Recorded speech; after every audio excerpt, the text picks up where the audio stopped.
These are the PC2, the ones in the packages. My cell phone camera captures a drug dealer in action.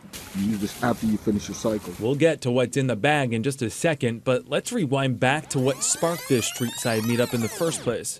Hidden in the sporting goods category of Backpage.com's for sale section, next to that Bowflex you'll never use, and just above this cute figure skating dress, you'll find a direct link to the underground and illegal business of anabolic steroids. The drug is traditionally used to help build muscle in cancer and AIDS patients, but now it's being used to build muscle in the gym.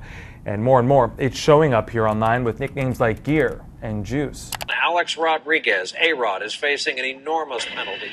We've all heard of top athletes allegedly doping up, but more and more, it's teenagers that are lining up, lured by transformations like this. Kids will take synthetic steroids in the hopes of building themselves up and making themselves feel better about their bodies. Experts say many kids track down these drugs online. We wanted to see just how easy it really was. I found the seller on Backpage.com. On the website, he said that he had these steroids along with the syringes. I contacted him and he asked me to meet him in a public place, which is what we're doing. We're outside a 7-Eleven here in Bayside, Queens. After waiting 30 minutes on this corner, the dealer, who goes by Jimmy, texts me to meet him 1 block away. Yeah, Jim. Which brings us back to this familiar scene. Small writing bag.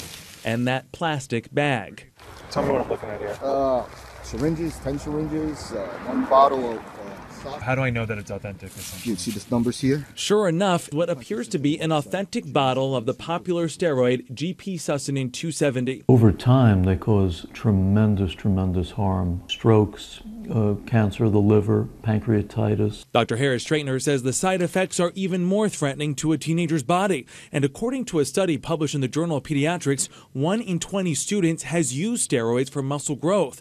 The largest group? Not athletes. According to findings by Boston's Fenway Institute, gay teens are nearly 6 times more likely to use the drug. They say to themselves, and I can understand their logic, oh, if I do steroids, I'll build myself up and I'll become very muscular, I can defend myself and I'll look better. There's no one single source for where these drugs enter the black market. So where did it come from? Jimmy says he gets his from medicine cabinets. Most people that I get it from already have a prescription for testosterone. And it's one of the things that we're seeing more and more today. Sal Lifrieri, former director of New York City Security and Intelligence Operations, says eradicating the drug is a challenge. The law is just not being able to keep up with technology. We reached out to Backpage.com and Craigslist, where we found a total of 7 ads in just 1 week. No one returned calls for comment.